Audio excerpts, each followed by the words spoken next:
Best friends don't kiss, do they? But boyfriends do. By Harbor 89 on AO3. Episode 5, Chapter 2. Kiss me like I'm your boyfriend, idiot. I didn't know you talked about my hair to other people. It's a jab, a start to a conversation. He doesn't know if Katsuki wants to have or not, so he leaves it out in the air, waiting for a sign of rebuttal. I don't. A nerd's making shit up. Don't listen to him. Bakugou doesn't meet his eyes in the mirror, busying himself with trimming and shaping his bangs. And the fallen hair trickled on Shouto's face. He tries to blow on the wisps of hair clinging to his nose, and when he feels fingers brush softly over it. So, you don't talk to people about me? Todoroki lifts one eyebrow in challenge, hoping Katsuki would catch his playful tone. He's not accusing him of anything, but it's nice to hear that Shouto is talked about. That Katsuki talks about him even when he's not needed in the conversation, even when Shouto isn't there. Though he hopes it's all good things he says about Shouto, besides complaining about his dietary choices of strawberry milk and soba every once in a while. Bakugou sighs, as if frustrated, and leans forward to dip his head close to Shouto's face, over his shoulder. The same hand that brushed the stray hairs, prickled his skin, cupped his face, gripping both cheeks in a firm yet gentle hold. What? Do you think I'm telling people about you, pretty face? His face is so close that Shouto almost thinks he's gonna kiss him. But none of them move. Shouto, against his will, because he does find himself leaning into Katsuki's magnetic pull, eyes flickering down to his lips. How good of a roommate I am, of course. Katsuki smirks, breaks into an amused smile as he snorts, the grip he had on Shouto's face slipping away. When he straightened up, you're a fucking menace, that's what you are. The blonde tacks on, and that seems to be the end of it, because he gets back to cutting his hair right after. Shouto continues to follow him in the mirror, hoping the way his skin raises every time Katsuki brushes the back of his neck isn't too evident. And how could Shouto even figure out his growing romantic feelings for Katsuki when, seemingly, he'd been feeling like this ever since they became close friends back in high school? The reality of how deep his feelings had grown only hits when he's faced with the prospect of it. They're over at Kirishima's place for the monthly meet-up with the friend group, and Katsuki asked him to tag along since he was free tonight. Shouto's grown to enjoy hanging out with them, seeking the nostalgic familiarity of the Lorm life and the loud chatter of their friends. Are you dating anyone, Todoroki? It's Kaminari who asked, because, as Katsuki says, he's just as much of a meddling, curious bastard as Midoriya is. Shouto has to agree to some extent, as he remembers a lot of personal questions have come from Kaminari, but usually he doesn't mind answering them. It's not like he has anything to hide, and Kaminari surely doesn't have any bad intentions. No, I'm not saying anyone. Shouto hasn't even thought of looking for a romantic partner all this time. He doesn't feel like he needed one. He's content enough hanging out with his friends and being Katsuki's roommate. Aw, man! Do you know how many girls are screaming on Twitter over how hot you are? Kaminari whines and taps around on his phone until he finds what he's searching for. The phone gets shoved in Shouto's face, as Kirishima and Sero both make sounds of approval from where they're sitting on the couch next to Kaminari. He hears Katsuki grumble in annoyance next to him, and Shouto would lie if he said he didn't notice the hand sneaking behind his back to grab at his waist. There's a blanket thrown over their laps, so he doesn't think anyone can see what Bakugou is doing, but Shouto can feel it as clear as day. Their fingers dip into the sides of his waist, close to slipping under the hem of his shirt and brushing over bare skin. It's a foreign feeling in this context, hidden, like they're sneaking around behind their friend's back. Katsuki touches him before in public, but hands thrown over shoulders, to hand wipe food over the corner of his mouth when they go out eating. He sometimes even holds Shouto's hands when they go somewhere with their friends and there's too many people around, insisting that he's doing to not lose Shouto in the crowd. But this time, Katsuki doesn't acknowledge the touch, doesn't meet Shouto's eyes when he glances at him barely in a silent question. Shouto shuffles, subtly, closer to Katsuki's side. Ah, I've seen the post. It's normal for fans to have these kind of comments. You guys receive them too. It's a normal occurrence to have fans on the internet seek for their attention, commenting on their posts and tagging them, but Shouto doesn't really pay attention to the ones who tend to go a little further than simply admiring them from a pro hero. It's sometimes fun to tease the fans, as Hiroshima and Kaminari showed him once. They convinced Shoto to post one of those mirror selfies in the whole body mirror at their location gym after an intense workout, and they watched comments consisted of incoherable keyword smashes and a multitude of hearts, fire, and water droplet emojis. Hiroshima and Kaminari definitely had more fun than him, but Shoto enjoys seeing them have fun, so he didn't feel like he was missing out on anything back then. Only when he got home and came face to face with Katsuki's frown did he do a double take. What the actual fuck is this? Much like today, a phone was shoved in his face, showing the picture he posted, short of 2 hours earlier. A picture. I think Kaminari called it a thirst trap. I can ask him if you're curious. What the? This isn't. Oh my fucking god, you're so dumb sometimes. You can't post this shit online. It feels a little like his father is scolding him for acting out. But now it's Bakugo hissing at him over a mere selfie of Shoto in a tank top with his hair tied in a low bun, albeit looking a little sweaty and red in the face from the workout. What's the problem with that? Why not? Didn't our PR agents say we should interact more with the public? Yes, but not like this idiot. Not with photos of you being all looking like that. It's fucking indecent. Shoto's brow furrowed. He didn't think it was all that indecent. He's wearing clothes, and he's not flipping the camera like Bakugo does in all his photos taken by the paparazzi. But I dress like that when I go to the gym, and when I'm home. How is it indecent? Katsuki looks close to blowing up, face getting red, as he's simmering in his own indecent annoyance. So Shoto places his right hand on his forehead to cool him down. You're very hot. Shoto points out when his hands make contact with Katsuki's red face, and he only feels the other's temperature glow after his comment. Odd. Fuck you, shortcake. Don't need your ice cooler quirk to cool me off, he said, but he tilts his head towards his hand when Shoto goes to pull away, slumping forward to lean into Shoto's side. They ended up on the couch, with Katsuki leaning against his right arm, still mumbling about how Shoto's posting inappropriate pictures on the internet. What Shoto forgot to notice that day was the photo Bakugo showed him wasn't open on his personal Instagram. It was open up on his gallery. Yes, but look at this. They're practically throwing themselves at you, Todoroki. Kaminari breaks the memory when he points out a few other posts of fans saying that they would do anything to go out with pro hero Shoto, which only succeeded to lessen Shoto's meaner interest in them. I really never felt like I needed to go out on dates. No one really caught my eye. He's trying to get himself out of this conversation, because he can feel Katsuki's hands traveling further up his navel under his shirt, fingertips brushing lightly over his skin right where he knows Shoto is ticklish. There is no way you haven't seen anyone and thought, wow, they're attractive. And going on dates is so fun. Mina jumps into the conversation, bracing herself on the couch's armrest. Going out to a fancy restaurant to eat, or going to the movies, or wait, planning out a nice and romantic picnic for you and your partner.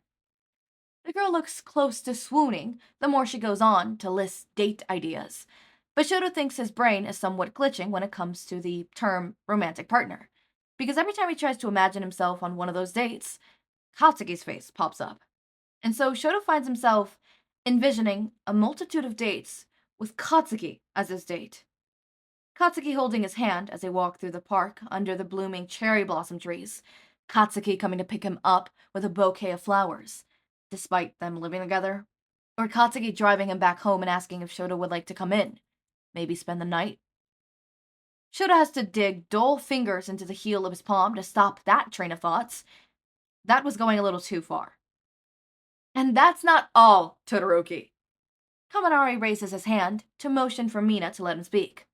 A girlfriend isn't just going out on dates. You get to hug her, kiss her, and even have Jiro saps him with her earjack, and Kaminari crumbles back to the couch, rubbing intentionally at the sore spot. I think he knows what a romantic partner entails, you doofus. Jiro snaps at him, then offers an apologetic smile to Shoto. Shouto waves him off to assure that the others he's not upset at Kaminari, even though he could get a bit much. Katsuki's hand had stopped its wandering, but he still has it wrapped around Shoto's waist tightly, as if he's preventing him from running away. Not that Shouto was planning on getting up soon any time. Regardless of the ruckus of voices flitting around him, Shoto's mind migrates to muffle them out when he thinks over what Kaminari said. Kissing and hugging. He'd been doing that with Katsuki. He doesn't need a romantic partner to do those with, since he has Katsuki. But what if... Kachan? Don't fucking call me that dunce face. Katsuki doesn't yell, because he's fairly close to Shoto's ear, but he does keep his tone stern as he scowls, half-heartedly, at Kaminari. Have you met anyone who's willing to let you date them?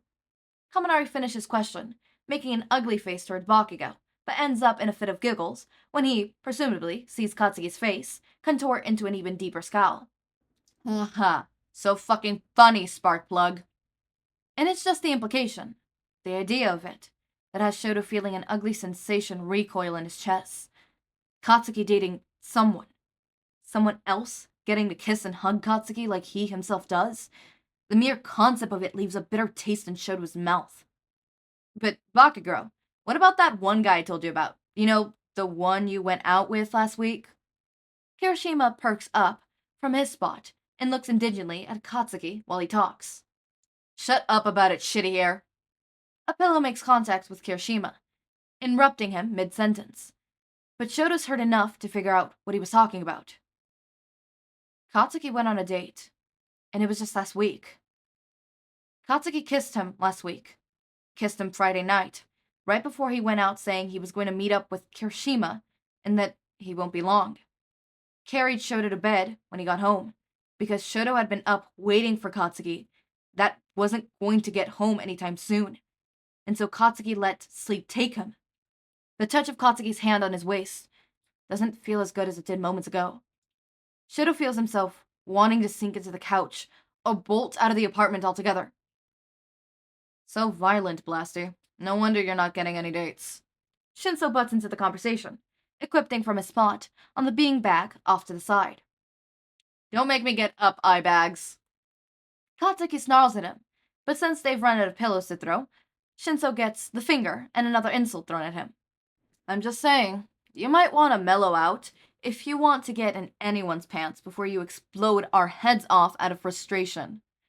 Shinso, who seems to be unbothered by Katsuki's threats, prods further and laughs along with Kaminari's snickering. Don't need some extra clinging to me like some fucking leech. You idiots keep your date talk to yourselves. Sero spurts out as if baffled by the statement before he points a finger in Katsuki's direction. He says that when he's on clinging to Roki. Kirishima shoves his shoulder as they fall into another fit of boisterous laughter. All the while, Shoto could feel Bakugo exhale hard through his nose. He's not really annoyed at them, maybe a little ticked off, but this was their usual banter. Although, Shoto doesn't know why it always seems to bother him. It's not like he cares about who Katsuki goes out with. He shouldn't. Katsuki's a grown man, and he's an amazing hero at that. He could take care of himself. Then why does it feel like anxiety is cloying at Shoto's walls? Why does it feel like his own skin doesn't fit him, and he wants nothing more than to get out of this room and be alone for an indefinite amount of hours?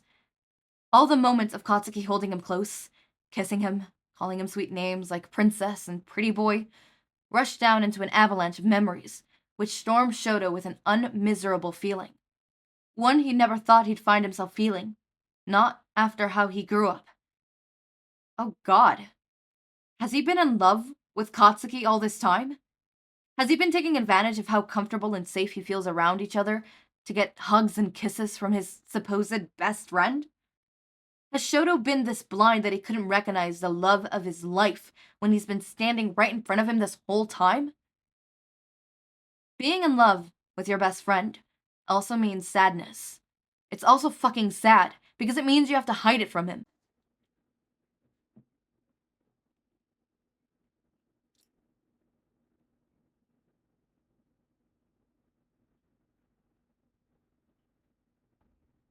Means He might move out at one point when he finds someone else, someone who isn't just his best friend, someone else to cook for, to cut and brush their hair, someone else to kiss and hold and love.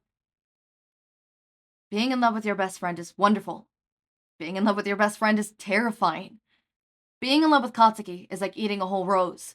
The buttery petals are soft as they go down his throat, but they stick to the walls, and thorns scratch at his insides, leaving behind trails of scratches and blood.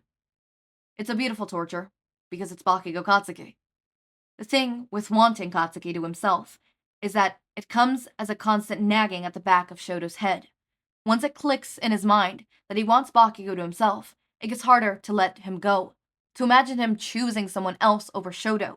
To imagine him choosing to live somewhere else but their shared apartment. Their home. What do you tell your best friend, whom you've kissed more times than you could count and cuddle with every night after work, that you just want him as more than just what he is already to you?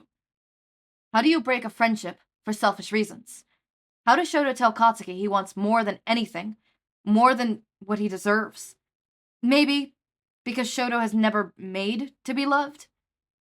With all the thoughts swirling in his head, Shouto allows Mina and Kaminari to pour him drinks he'd never heard the names of, some fruity and some bitter, all gliding down his throat in a desperate attempt to numb the earthquake he was feeling beneath his feet. He almost never drinks enough to get drunk, instead choosing to indulge in a glass of wine every once in a while. But tonight, Shouto doesn't think about the consequences of his reckless decisions. Excusing himself, Shouto slides out of Katsuki's service hold and walks towards the kitchen, where he could hear cheery voices conversing. Shouto chooses not to think about tomorrow's headache or sickness when he asks Mina for another glass of whatever concoction she and Kaminari put together in Kirishima's best glass punch bowl. It smells like way too many different aromas mixed together, but it doesn't taste bad. It's sweet and fruity enough to ease the descent of Shoto's eager gulps, and soon enough he loses count of how many drinks he's had. The way his home is hazy, filled with laughter from his friends, who were probably amazed at how much he drank. Figures. Shouto is almost always one of the few people who stay sober during their hangouts, and Bakugou chastising as he hauls him up towards his car. What the fuck's gotten into you? You never drink this much, Sho. Katsuki waits until they stumble through the front door of their apartment to interrogate him, which Shouto is only slightly thankful for. He appreciates the absence of prying eyes, but it doesn't mean that he doesn't want to talk about it. Whatever the hell is up with him? Shouto mumbles out his reply, a string of distorted sounds which he himself has no idea what the words were supposed to spell out. He hangs his head low as Bakugou walks them to the couch, supporting him with an arm around his waist and keeping one of Shoto's arms around his shoulder. He cautiously sets Shouto in the middle of the cushions, careful not to jostle him around too much in case he gets sick, before going to the kitchen to grab a glass of cool water. Drink up, idiot. You're gonna hate yourself in the morning. The rim of glass gets tapped against the bottom lip, and Shouto manages to grasp it with wobbly hands, and downs it, the chill of water soothing his throat. He raises the glass, silently asking for a second, and Katsuki complies with minimal complaints. When Shouto sets down the now empty glass on the edge of the coffee table, Bakugou finally sits down on the couch next to him. So, you want to talk about what stupid thoughts got you to down who knows however many glasses of Pinky's concoctions? His voice is much gentle now, and he's leaning closer until the shoulders nudge together. Shouto appreciates the effort, but something at the back of his head reads this as a pity, as if Katsuki feels bad for him. A much quieter voice, whose volume starts increasing the more he stays silent, etches in his that Katsuki already knows. He knows how Shouto feels, figured it out before but feels bad for him and keeps playing along with these ridiculous requests for affection because, at the end of the day, Katsuki could have anyone. He could go on countless dates until he finds someone better than Shouto could ever be, and leave him here, alone, in their once shared apartment. Shouto doesn't think he could do it. Take care of a home for two all by himself. They didn't even adopt a cat. Didn't have the time to do so. But he'd been buying all the necessities, done all the research, and Katsuki even seemed excited about it. But how much of that was just to please Shouto? Drunken confessions are always my favorite, and I have a feeling we're going towards that because he's drunk. Oh my god, I like this. Also, Did Katsuki actually go on a date? Oh my god. Oh my god. Oh my god. Katsuki, I can't believe you. Can't believe you betrayed our trust. I can't believe that, guys. R.I.P. I have to make an adult call later. I have to make a call to my eye doctor and be like, yo, let's get this prescription on the road. Get me my new glasses. Actually, I'm actually kind of looking forward to it. I want to choose different shape of glasses because the glasses I have now don't look pleasing or appealing to me, and I don't like them. I might get like squarish glasses instead of round glasses. Round glasses are too feminine for my liking, so I'm gonna get more. Also, I really hate being told Harry Potter every time I wear these. And also, I'm finally gonna get glasses that fucking work. So, I'm looking forward to that. Anyways, Drunken Confession. I'm really excited, and I'm pretty sure the next episode is gonna be the last episode. So, yeah. Anyways, as always, my raindrops, make sure to eat, sleep, drink water, take your meds. Have a wonderful day or night. Link to my Discord server and socials are down in the description. Subscribe to see more of my content, and thank you so much for watching.